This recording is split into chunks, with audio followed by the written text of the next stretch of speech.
नमस्ते, जय Shri Krishna, hello all.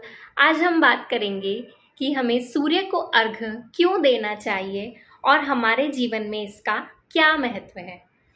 तो जैसा कि आप सभी लोग जानते हैं कि सूर्य ही प्रत्यक्ष देव हैं, जिन्हें हम साक्षात अपनी आँखों से देख सकते हैं और दर्शन कर सकते हैं।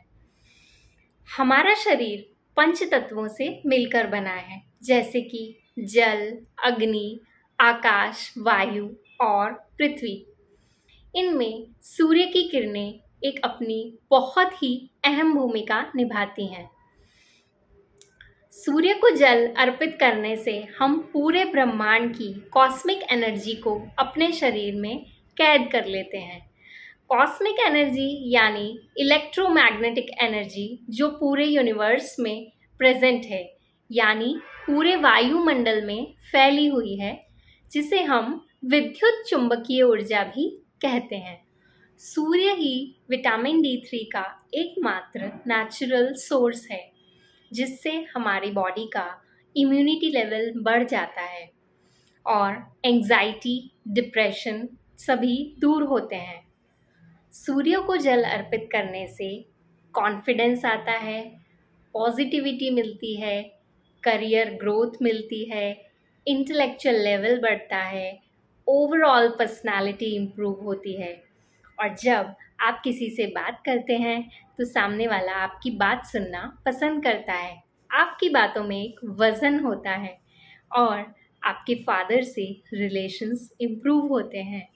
सूर्य की आराधना करने का और निरोग रहने का एक बहुत ही अलग तरीका है, जिसे हम सूर्य नमस्कार भी कहते हैं।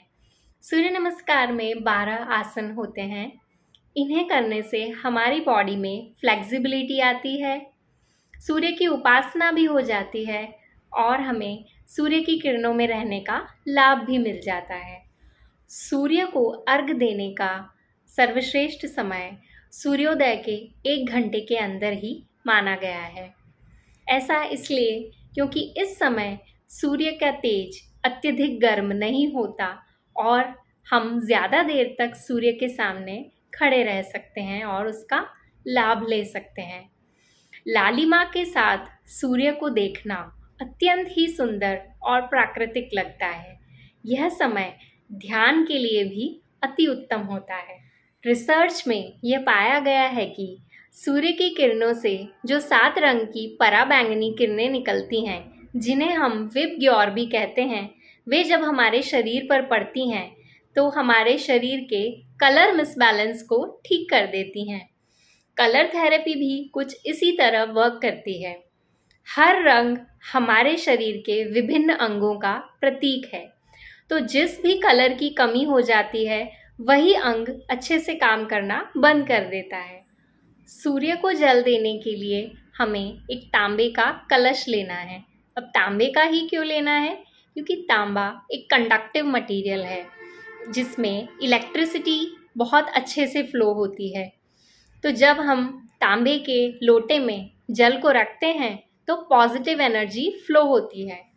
सूर्य को अर्घ्य देने के लिए हमें तांबे का एक पात्र लेना है, उसमें जल, रोली, चावल और पुष्प मिलाने हैं। सूर्य को अर्घ्य देते समय हमें तांबे के लोटे को अपने सिर के ऊपर रखना है।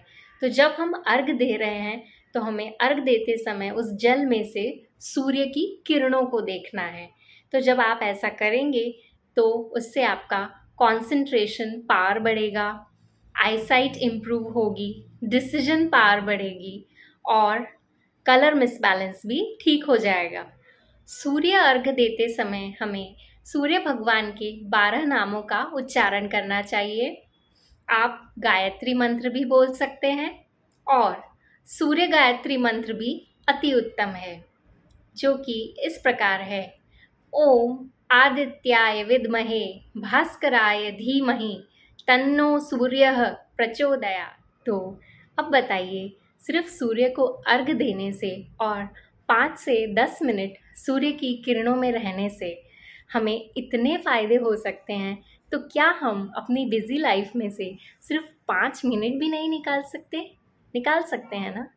आपको याद है, राम भगवान भी जब रावण से युद्ध करने गए तो आदित्य हृदय स्तोत्र का स्मरण करके उनसे प्रार्थना करके गए थे और उनकी जीत अवश्य हुई थी। तो आपसे अनुरोध है, आप इस आदत को अपने जीवन में ज़रूर अपनाएं।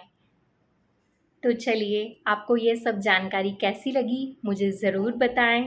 अपने रिलेटिव्स से ये वीडियो शेयर करें, अपने बच्चों को भी ज़रूर दिखाएं और आपके जीवन में क्या क्या पॉजिटिव चेंजेस आए मुझे कमेंट्स में ज़रूर बताएं।